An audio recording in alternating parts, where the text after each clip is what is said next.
Heavyweight boxing fans, what's the deal? Y'all hit that thumbs up for me on your way in here.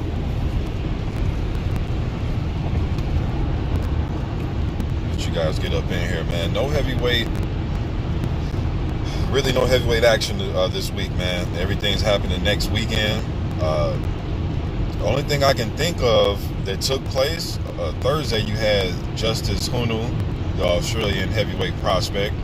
He beat Arsen and Fasa. And then today, my man Timothy Moulton, you guys remember him from helping out Anthony Joshua in his training camp with the Ruiz rematch. He's supposed to be fighting, I believe, today. But that's really it, man. Just some under-the-radar stuff with some prospects.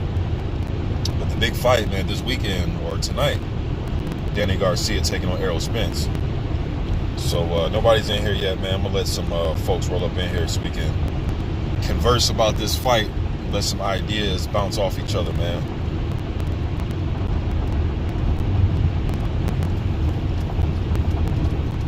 Intriguing fight tonight. Hopefully, fingers crossed that we get to see the winner of this fight take on Terrence Crawford, man. As a fan, it gets kind of frustrating, hearing about these sanctioning bodies and this guy fights for this network so they can't fight, or this guy's with this manager. And I understand that's the politics of boxing, but sometimes it just gets in the way. For me, as a fan of just wanting to see the best fighting the best, I hate the politics and business of it sometimes, man. But tonight we can set that aside and just enjoy a good welterweight scrap, man. How was Errol Spence? How's he gonna look tonight? We got a lot of questions, and to me, rightfully so. I'm gonna get to all that when people get up in here, man. So it won't be an echo chamber up in here.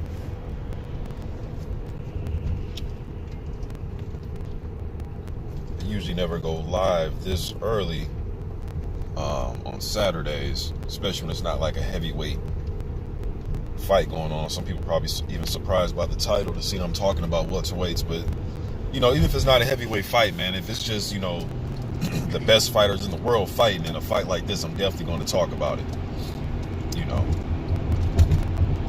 Y'all hit that thumbs up. Let's chop it up about this, man. I see my man Blood Boxing. Shouts out to Blood Boxing, man. I seen that man did a 16-hour live continuously straight. Couldn't believe it. I literally got up in the morning. Blood was live. I did a workout. Helped my kids with the distance learning. Got done with that. Blood was still live. Went shopping. Booked my flights. Did everything. Blood was still live. So I seen it this morning. I was seeing if he was gonna just go for 24 hours straight. But he did 16 straight hours. Man, shouts out to them dudes, man. Giving y'all a double shift of boxing talk. That was wild.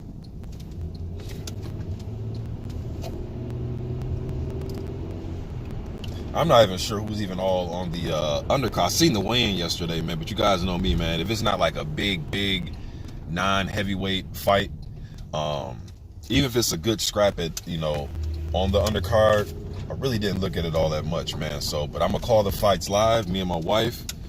You guys been seeming to like her commentary, man. Y'all trying to pit us against each other. I'm just playing, but I like having somebody. It's not a chore for me to do it by myself, because obviously I've been on here. I've talked hours before with just you guys, being in a chat room and chopping up with me. I'll just be on here by myself, but it's kind of refreshing having her do it with me, because it's good to go back and forth with somebody that's not agreeing with all your points. Blackout, what's good, man? I'm going to get to it in a minute, Blackout. I'm just trying to let some more people get up in there, see who all going to show up, man. And we going to chop it up. We're going to chop it up about this one. Who do you got? Oh, okay, you said you got Spence by points. Well, I'll just say this, Blackout. I got Spence by a competitive, unanimous decision. But there are so many question marks, man. And I think they're logical questions. I see some fans are getting kind of annoyed. Well, look at his, the man got a damn 10-pack, Mr. Boxing. Look at his physical appearance. It's like, yeah, his physical appearance is phenomenal. Errol Spence gonna come in What I hear Adrian Bronner say, that boy in shapes, plural. You know what I mean? That dude he's in shapes. So Errol Spence, that's one thing you ain't got to worry about is him looking physically the part. But I'm talking about everything else, man. Like, look, you guys, I've heard fighters say things like, you know, when I fought such and such, you know, I think that fight took a lot out of me. Or you hear trainers or pundits and fans say, hey, man, I think the fights that Riddick Bowe had with Evander, that, you know, that took a lot out of him, or that took something from him. You know what I mean? When Ali and Frazier was fighting, that took something out of those guys. Okay, well, I look at it like this, man, just using logic. I think a horrific car accident also has the chance of taking something out of you as well. You dig what I'm saying? So I don't think it's far-fetched for fans to believe, hey, man, I just want to see what happens. I don't think there's nothing wrong with that, man. I think that we are pulling for Errol and we want Errol to win. So I think that's why we're trying to, or a lot of fans are trying to just, you know, especially people that just roll heavily with Spence, just want, you know, all negative shit to be just weeded out. And I get it. It's your guy. You dig what I'm saying? But I think he's going to win the fight. I think I think Terrence Crawford's the best welterweight, but, and that not even off resume, it's just, that's just a different story. But anyways, a lot of people consider Errol Spence the top welterweight, you know, and there's nothing wrong with that shit. You know, the dude can fight his ass off, man, but questions will be answered. They certainly will, man. Kind of Local Sports was good. Money Brown TV up in here. Bruce goes. But James Daggs. But look, man, one thing that I noticed. Now let's just break down fights, not accidents or what we think, what we don't think, because we can't really answer those questions. Those questions will be answered tonight. But dig this though, man. I'm just breaking down styles, right? So I believe that Errol Spence can beat Danny Garcia in more than one way. People, when they think of Spence, they think it is, the job he did against Algeria. They think he's just going to Algeria everybody. And Errol Spence has shown that he has more facets to his game. And one of the things that he does well is use his jab. And that, to me, along with movement, gives Danny Garcia all types of problems, man. What's that cat he fought? Herrera? Dude, he looked like Larry Holmes in there. Bro, I forgot how... Like, when I think of that fight, I remember it, obviously, and I know I covered the heavyweights, but I told you guys, I do still watch the lower weight classes. And I remember the fight, and I remember, I thought Herrera, got him. But then actually, when I watched it again, just to do my studying, because you guys know, I go back, even if I've seen the fights 100 times, I go back and just study to just refresh my mind. And man, this dude looked like Larry Holmes, man. He was busting Garcia, and Danny was just like, it looked like he had just cement feet. I mean, his feet were stuck in cement blocks. It looked like he couldn't even get out the way of the jab. It looked like he was thinking he wanted to get out of the way. Like, okay, I got to move. Bow! Right in his face. Bow! I mean, he was just getting... Yo, Herrera looked like Larry Holmes, man. I'm not even bullshitting you, man. He put on an exhibition, a display. Man, that dude put on an exhibition with the jab against Danny Garcia that night. No, I didn't. You know what I'm saying? He put on a demonstration, man, and movement. Whether you thought he won or lost the fight with Keith Thurman, it was the movement. Getting him offset, making him restart, because Danny likes to he likes to stand flat-footed and bang. He wants to bang with you. Now, he wants to do it in a counter-punching way, but he does like to bang. He wants you right there in front of him. He needs you mid-range. If you move distance and moving around gives him problems. Now, you can use the jab to create the distance, and the way Errol was throwing his, man, that motherfucker's throwing it to like bludgeon you. It wasn't just to keep you off or to snap it and keep you at bay. Nah, that shit's to hurt you. And then he's trying to hurt you with what comes behind that, and that's the left hand, and he's surgical with his left hand. Yo, you guys see me hit my bag a lot, there's two dudes, man, whose style when I'm hitting my bag, I'm not even gonna lie to you, I'm just being honest with you, that I do when I turn southpaw, and I love their fighting styles. Probably the two styles that I like the most in boxing is Errol Spence and Luis Ortiz. They're just patient, they know how to use their jab. Ortiz is kind of crafty, and Spence is too, in their own unique ways, and I love the way that Spence commits to the body once he decides he wants to go there. Beautiful boxer, man. Beautiful. It's like a mixture of, he can use his jab and pot shot you from the outside, but then he can get mid-range and make it into a dog fight. Now, Errol Spence, he's not, Pernell Whitaker on defense, but he likes to catch shots with his gloves. One thing I noticed, he'll catch and shoot with you. Now nobody's perfect, right? So let's get to Danny Garcia.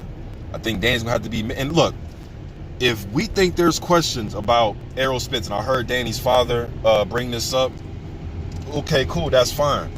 Now, what is Danny going to do about that? Is he just going to strictly rely on just counterpuncher? Or will he say, okay, I think there's some questions. You know what? I'm going to push forward. I'm going to push forward and test and see, is this the real Errol Spence in front of me? Now, some people say, hey, man, Mr. Boxer, that's going to get his ass knocked smooth the fuck out. But to me, if there's questions, why wait until, late into the fight to where now you didn't made it to where, we don't know. You don't know if the judges gave you them rounds or not because you're trying to turn it up late at the end.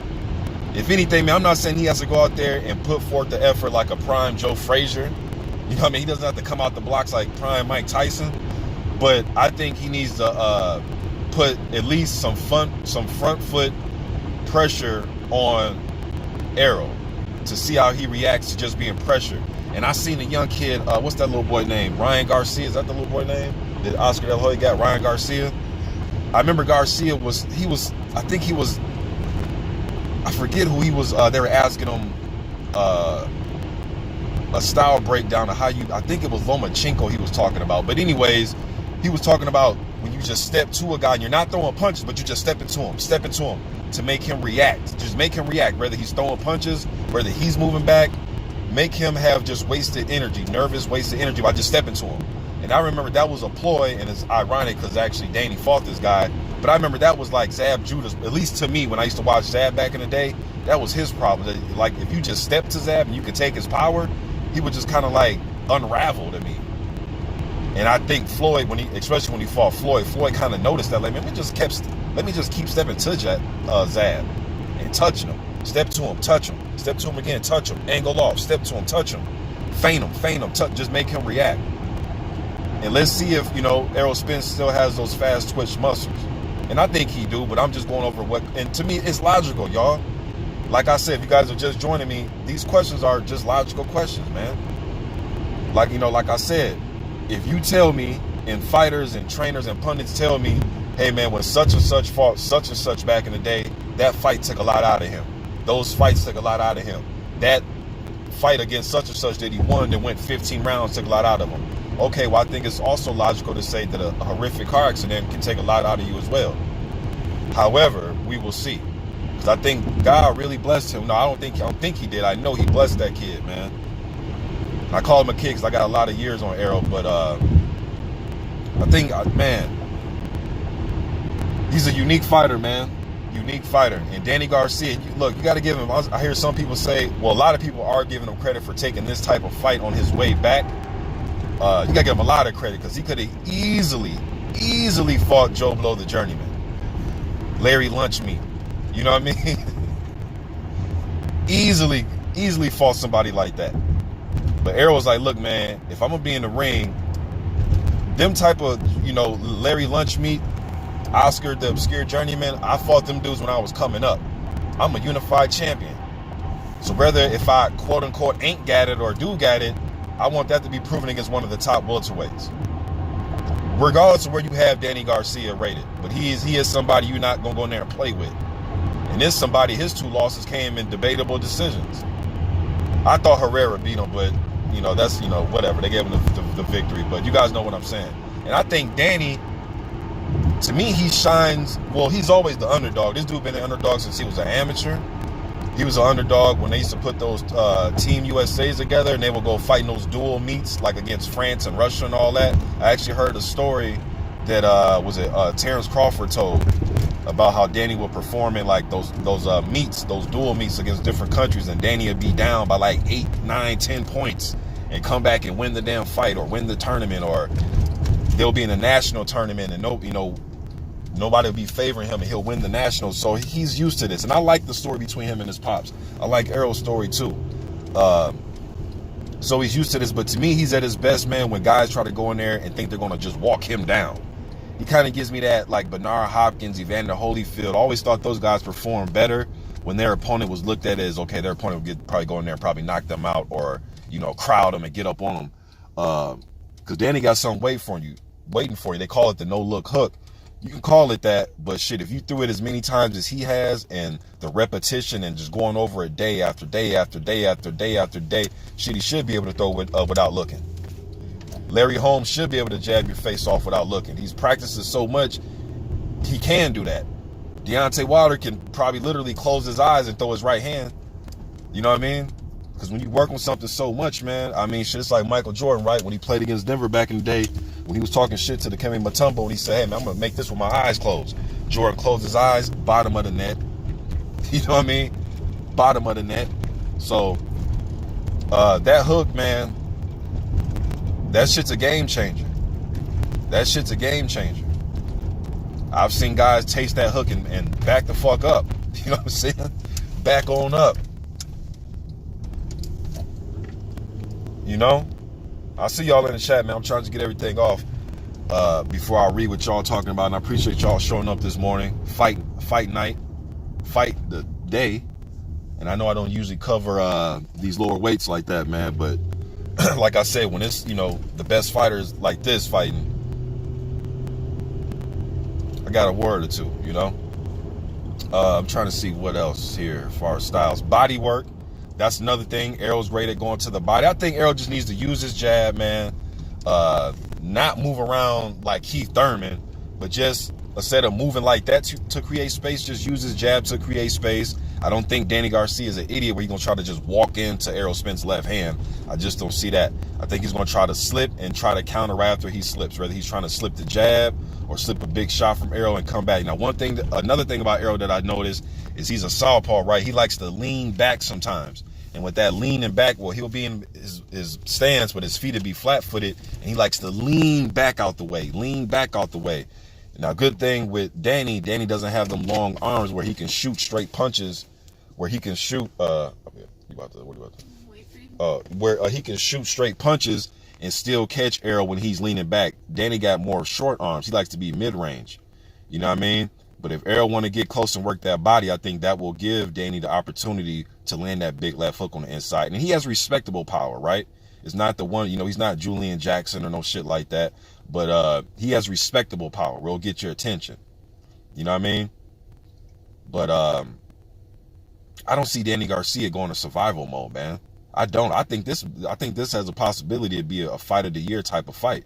Unlike a Mikey Garcia, who when he fought Errol, and it's one thing to knock anybody out that's in survival mode, but it's another thing to knock somebody out that's in survival mode that's an elite fighter.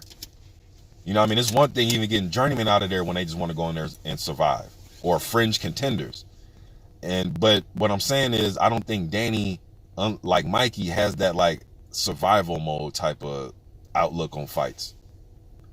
But Peterson gave him problems with the movement, Errol with the jab, Thurman with the movement, and Thurman was landing some big, that right hand he landed on Garcia. Garcia got a damn chin. But having a good chin like that, and the way Danny's skin is made on around his face, he marks up easy. So I can see that jab busting his face wide open, man. Ran in that forehead, busting that nose up. But and I think I heard Errol say, or somebody close to the fight say that people talking about questioning Errol, they think there's some questions about Danny. Nah, man, I think in this one, this is just a unique situation because we've seen Danny lose close fights. We haven't seen Errol lose a fight. We haven't seen Errol go through a car accident before and then have to fight a year later. We haven't seen that. So I think the questions more are online in a concert with Errol than Danny. That and having your whole jaw reconstructed, like that means something. Yeah, my wife bringing up a good point. Just, having your jaw, and I know what the counter is, but Mr. Boxing, the doctor, okay, I understand what the doctor said, man. And the doctors and physicians also said that Ali was fit to fight against Larry Holmes and Trevor Berbick. I'm just saying. And I'm not saying that now, okay, let me be specific.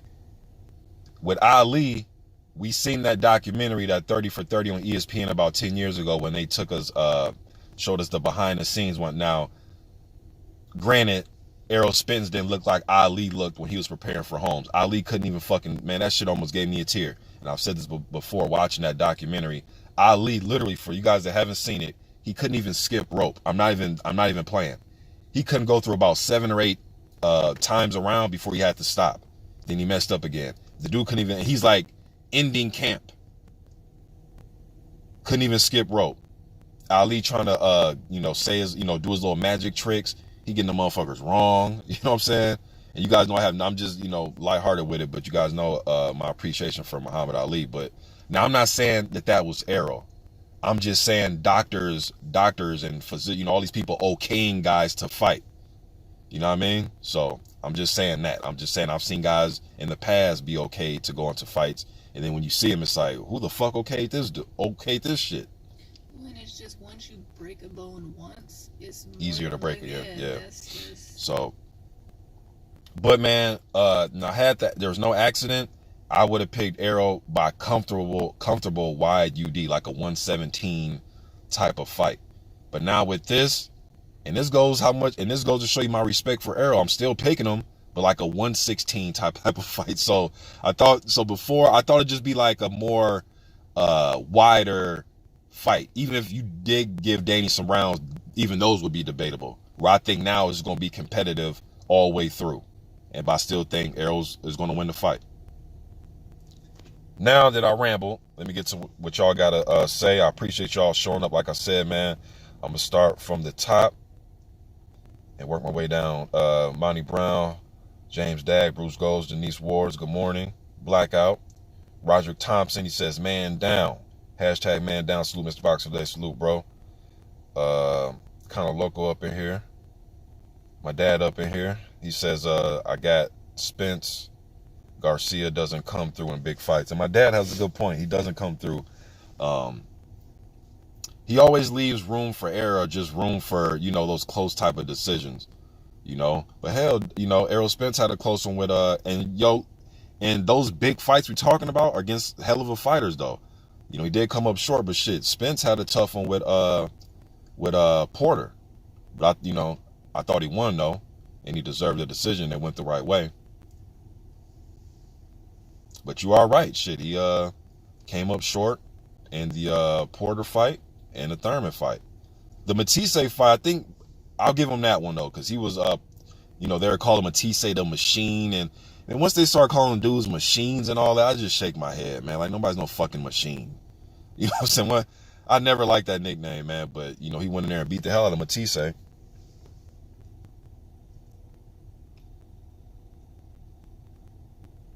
Money Brown says Luis Ortiz did not get the credit he deserves. No, he doesn't, man. Crafty, technical, doesn't waste a lot of energy or punches, very economical with his approach, with his footwork, everything. And then he's powerful on top of it all. You know what I mean? He's surgical with that uppercut. I mean, with that shit, with the left hand, he can use it as an uppercut, like he did against Brian Jennings on the inside and surprised him. Jennings thought it was cool and safe. Bow, uppercut city. You know what I'm saying? And then we all know about his straight left hand. Brian Taylor was good, man. Mike Wilkins. Brian Taylor says, who you got between Spence versus Crawford? I always pick Crawford to win that fight. But it's not an easy pick, though. But after tonight, bro, well, actually, I'm going to go live. So if you around, man, you want to listen to me chop it up about the fight tonight, I'm going to go live and call it, me and my wife. I'll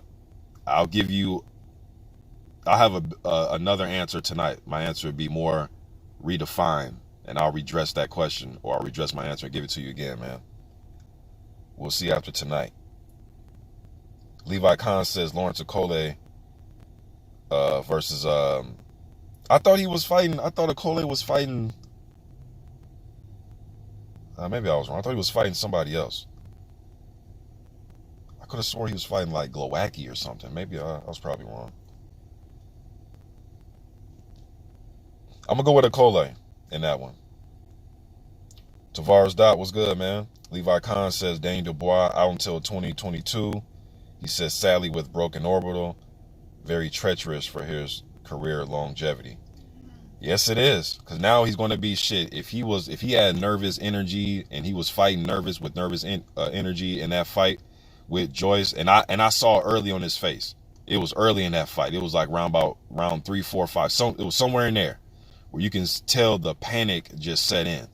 That eye started to swell up a little bit. He seen that Joe Joyce was getting stronger and taking all his shots. Wasn't going nowhere. Wasn't even taking a step back sometimes, man. He was just taking them bitches, and his momentum, Joyce's momentum of wanting to come forward just kept coming forward. He was walking into the punches, which is supposed to make your punches more devastating. And he was still taking them. And then he just controlled the fight with the jab. So I think, man, a lot of when Daniel Dubois does come back, they're gonna test that kid, man. He's still a hard puncher now. You can't just go in there and just walk into some shit. You're gonna get knocked out. But people are gonna test him, and not just the way Joyce did, but they're gonna test him a lot of different ways. Put him in headlocks, rough him up, put the forearm under his chin when they're against the ropes, grab, all types of shit with him. Probably tackle him, all types of shit, man. They're gonna test his heart and fight him. It's gonna turn into a fight. But hopefully the kid comes back, man. It's just one loss. I've seen guys quitting fights before and come back and have good careers. Sometimes, man, that pain threshold gets exceeded, and some guys, you'll see what they're made of. Some guys would have fought through that pain. I'm hearing some guys say, "Hey, man, Mr. Boxing, he made a good business decision." So a lot of different opinions on that, man. But the kid just didn't want no more of that work. He didn't want no more Joe Joyce. Let me see here. Levi Khan says Danny Garcia best asset is his timing. Yes, his timing and his chin. I agree. ZSJK say he completely turns it over. Talking about that left hook. Michael Johnson, Boxing Talking More, what's good, brother? He says, what it do, what's good, bro? James Daggs, he says correct. Let me see. Yeah, Danny does mark easy. Yeah, he does. Yep. Just like a light skinned brother, right? That's like my little boys, man. They little yellow ass be. Let me see here. Lawrence Williams was good, bro. Man, I wish we could be down in Dallas to watch this, man. But gonna go to Orlando instead this month. But man, I want to make it down there to meet some of the brothers down there, man. Fanon and BFTB, Junior the Truth. Who else did I see? CB Sports. A lot of the brothers down there, man. You know what I mean? Stormy B, man, was good. Bruce Goes says the thyroid med screwed Ali. Yeah, man, that was just sad, Bruce. I don't know if you've seen that documentary 30 for 30. When I seen that, I think it was like 10, 11 years ago, I literally, eyes got watery, man. I couldn't, because I never knew, like, I read, but it's one thing to read backstories, right? But when you actually see the footage, and I'm seeing this dude that looked like my dad's my superhero, but this guy, Ali, who couldn't even jump rope. And I'm sitting there like, how the fuck did they let this go through? And I know it's all about money, but god damn, man. Like, I wanted to pimp slap everybody around him, man. Like, how can you even let this go through? The man can't even skip rope properly. That was just sad, man. That's one of the saddest documentaries that I've ever seen, man. Period. Just a sad documentary, man. Just sad. Just sad. It almost pissed me off, man. That you allow somebody into the ring, just any man, period, but especially an ambassador to the sport like Ali was in, when it turned into 80, 81. Come on, man. And I know Ali can sell, man, because he get to talking and he'll get you to believing. You know what I'm saying? That was one of his biggest things, man, because not only, if he can't, he believes in himself first and foremost, but he'll get to talking that shit, man. He'll get you to believing, like, shit, I think Ali can beat that lion. You know what I mean? I think Ali can punch a hole through that brick wall. Shit, I'm Ali. Like, he'll get you to believe in that shit, man. But at that time, you knew that what BB King say, the thrill is gone. We knew the thrill was gone, man. It just hurt my heart, man. That was a tough one to sit through and watch. That I think it's called Larry or Ali and Larry, or Muhammad and Larry. It was just sad, man. It's just sad. Anyways, damn, now y'all got me thinking about that damn documentary. Damn, it's a sad documentary, man. Let me get back to what you guys are saying. Michael Johnson, let me say Michael Johnson, Stormy B. What's good, Stormy? Harold Johnson, hit me up from that ATL. What's good, Harold? Lawrence Williams says, I wonder if Ortiz is fighting Dinu next, since Dinu just came in at number 9 in the WBA rankings. You're talking about Bogdan Dinu.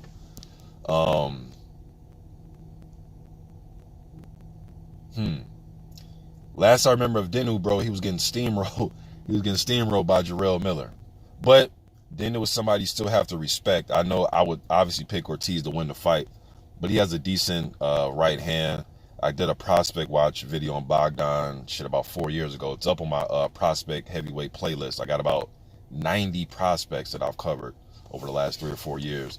But I think, but hey, man, Bogdan, I'm not going to lie to you. He did give Jarrell, no, let me not say he, because now I can remember the fight more. He didn't get steamrolled by Jarrell. Jarrell eventually caught up with him and put Bogdan down, and Bogdan didn't want no more.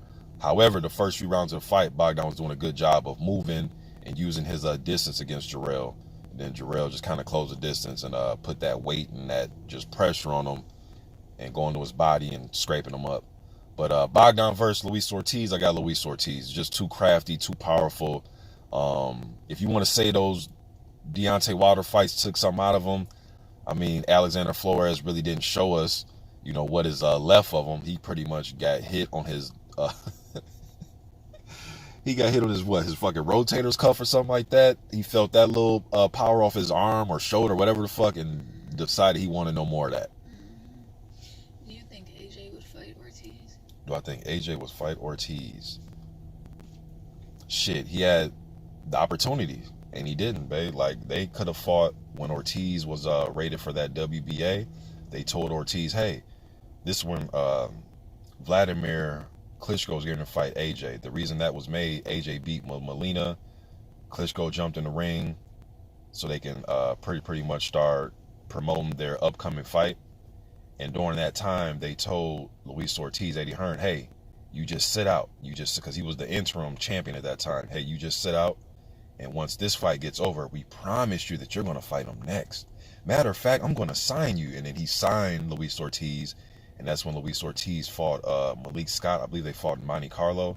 But he fought Malik Scott and he fought Dave Allen. And then Eddie Hearn said, thanks for your services. You would not be fighting AJ. Goodbye. That's pretty much what happened. All right. If I miss anything, y'all let me know. But from my recollection, that's what happened. My dad said, what you know about BB King? I know a lot about BB King, Dad. D. Hodges was good, bro. He says, what up, Mr. Boxing? In chat, LDBC salute. Zeno, what's up, man? Zeno up in here. Hey, Zeno, I couldn't believe y'all went 16 hours on Blood's channel, man. Shouts out to Blood Boxing. 16. Yes, you heard me. 16 straight hours of boxing talk. I can't believe it, man. That's like my mom back in the day used to put in those 8-hour double shifts, man. Y'all did a double shift on YouTube at Boxing Talk. Crazy. Newly, what's up, man? He says, don't forget Hearn offered Ortiz. Oh, yes. That's why I asked you guys if I'm mistaken to correct me, because I forget some of this stuff. You are right, Newly. He did. Let me not forget that. They did. Yes, you're right. This happened like, about a year or so ago? Something like that. You are right, bro. Eddie Hearn did offer Ortiz money and the fight to replace Jarrell Miller. So you are right. He did a few years later come back and did offer Ortiz. Ortiz turned it down, and I made a video about it. I made a video about, man, Ortiz should have took that money. I guess it wasn't enough money. All right, and I think they were in a disagreement over like a couple $1 million. I could be wrong about that. But to me, as somebody that's not a millionaire, I mean, I'm looking at it like, shit, man, 6 million, 8 million. What's really the fucking problem? Especially if you get the victory, the money's going to be in the rematch, or the money is going to be in if you win the fight, which you think you're going to. Shit, bet on yourself. You're going to win the fight. You're going to be a millionaire times over again. The money's going to be when you start defending your title or the rematch. And I definitely thought he should have stepped in. I remember people, nah, man, he shouldn't. Eddie Hearn should give him what he wants, blah, blah, blah. And I could see if he was getting shortchanged to the tune of 500,000 or some shit like that. But for what I remember, it was literally just like a couple million. I know that's easy for me to say, but from the outside, it didn't look like something to not take that fight and to not take that opportunity. So thank you, D. Oblinuli. That is what happened. I did forget about that. But also, what I said prior happened as well. So, yes, he did do that. So, I appreciate you for reminding me, man. Fistiana, salute. How you doing? Miss Boxing. Let me see here. D. Hodges says, I was on it then.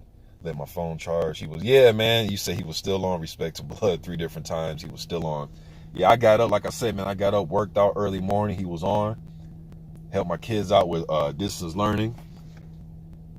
That man was still on. I went out, went shopping, booked some flights. He's still on. Last night, just scrolling around, trying to do my homework on Garcia and Spence. Looked at my recommended. He's still on. Like, Jesus Christ. James Dag says the offer Hearn made Ortiz was a lowball offer, but Ruiz took full advantage. Yeah, James, I forgot exactly how much it was, man, but I do remember that I was saying he should take the fight. I do remember that.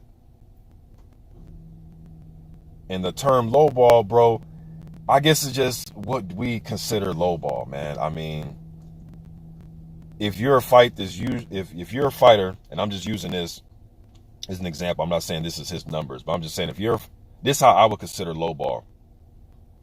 This would be my definition. If you're a fighter that's on a regular making $10 million a fight, right?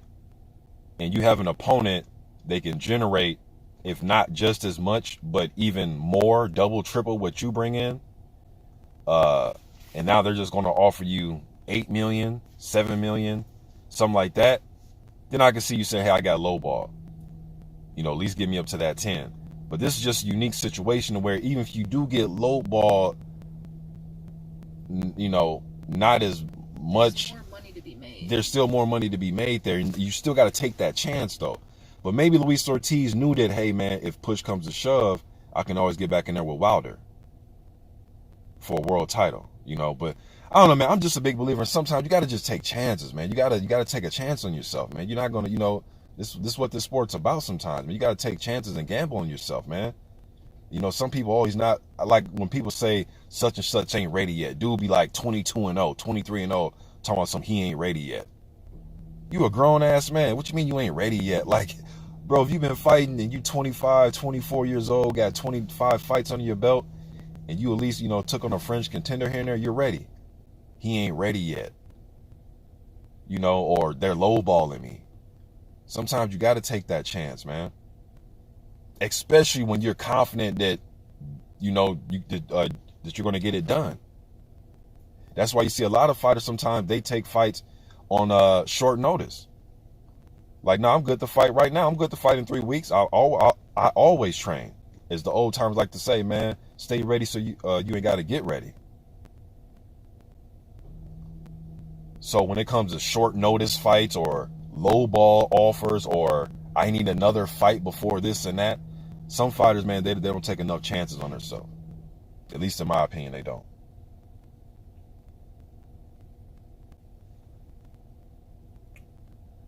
Yeah, I forget y'all, so don't let me get the line, man. I hear you guys are telling me some of the prices. DW only says, I don't know, man, 5 to 7 million ain't a low ball. And then Gregoria says, yeah, it was 5 million. Ortiz turned down, he wanted 10. I think somebody else. I forget what it was, man, but in a nutshell, I thought he should have took it.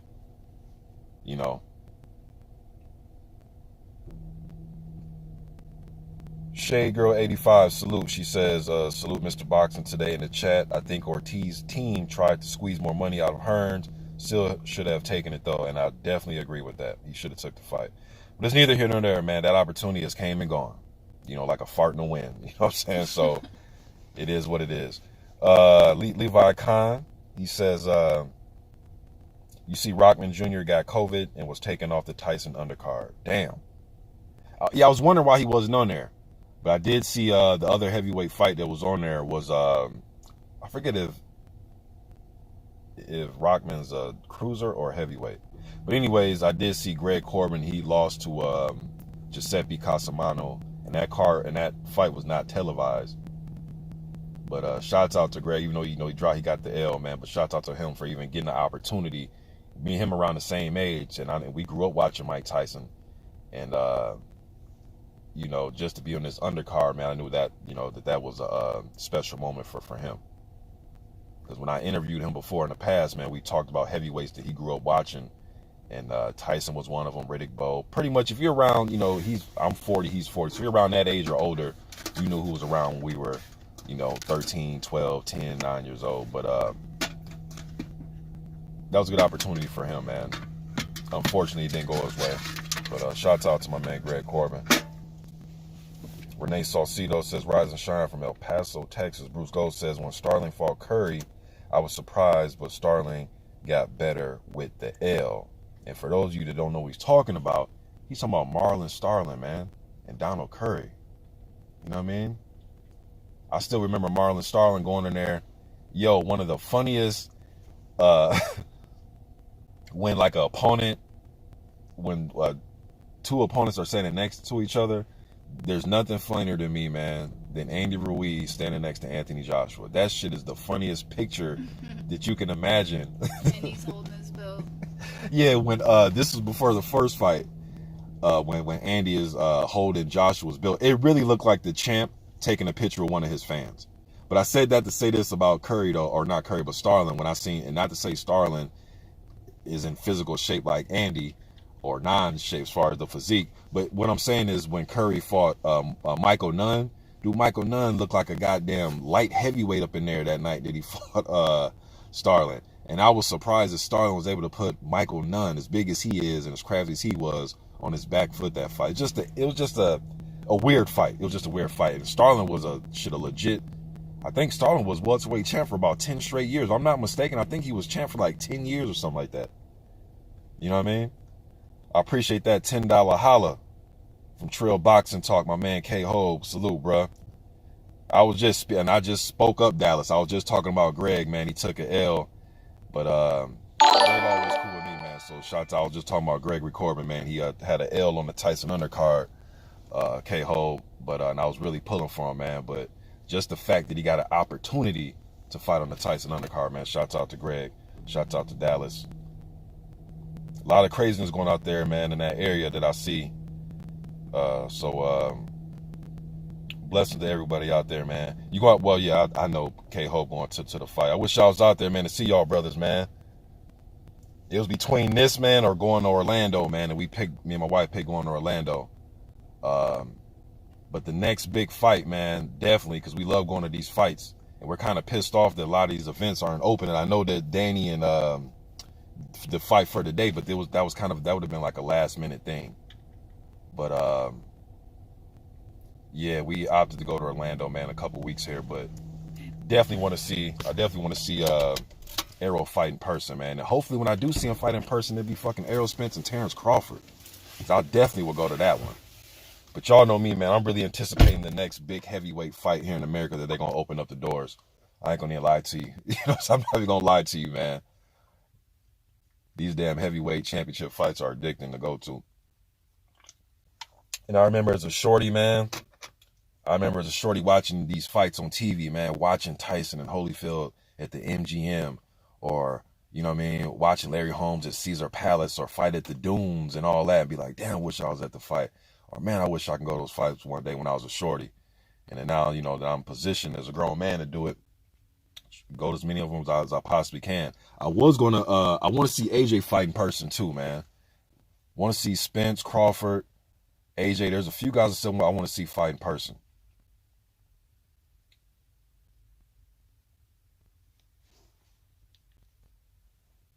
See what you guys, let me see, man. But I'm definitely going to go live tonight. Definitely. Yes, sir. Can't go wrong with Orlando. I've never been to Orlando, man.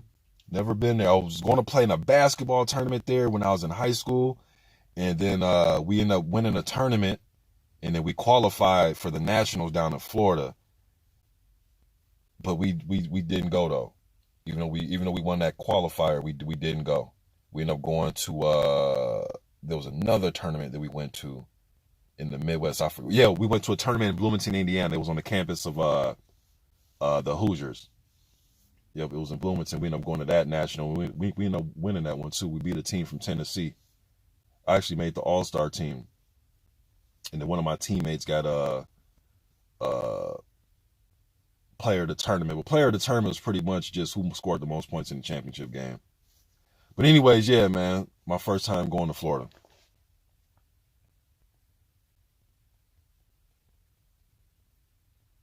Let me see here.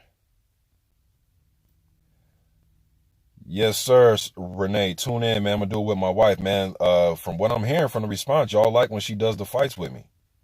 You know what I mean? We had quite a few people when I went live for the fight last weekend for the heavyweight fights last weekend. We had about 600 people up in there, man. So we'll see what the turnout is tonight. But hey, man, I'm gonna jump off this, man. Just giving y'all my quick opinion, my little quick synopsis of what I think is going to happen tonight. I'm going with Errol Spence, man. I know there's a lot of questions to be answered. I think Danny Garcia is the right. Now, let me say this.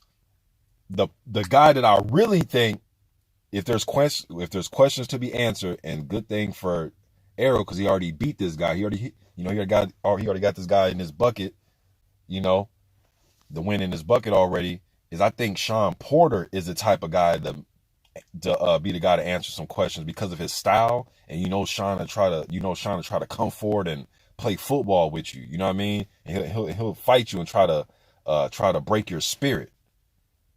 Errol already beat him. I think Danny's the type of guy. Danny,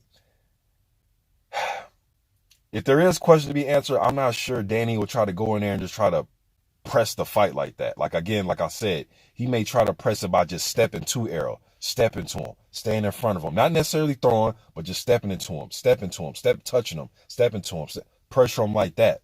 But physically, I think Porter would have been more of somebody was like, oh shit, he coming off an accident, and he gonna go in there with Porter. Whew. But Danny is still formidable, and Danny is still somebody that can test him. I just don't think his approach is like Sean's. Danny's more like of a calculated killer. You dig what I'm saying? But Errol Spence is that deal, though, man. So I'm going with Errol Spence, man, in a competitive, unanimous decision. If you guys just joined not too long ago, I kind of went over the style breakdown at the beginning of the video, man. But I appreciate y'all showing up, and I'm going to go live tonight. Hopefully y'all can tune in. Let me see here. Yeah, hopefully y'all can tune in, man. But I appreciate y'all showing up this morning, man. Till next time, I'm gone.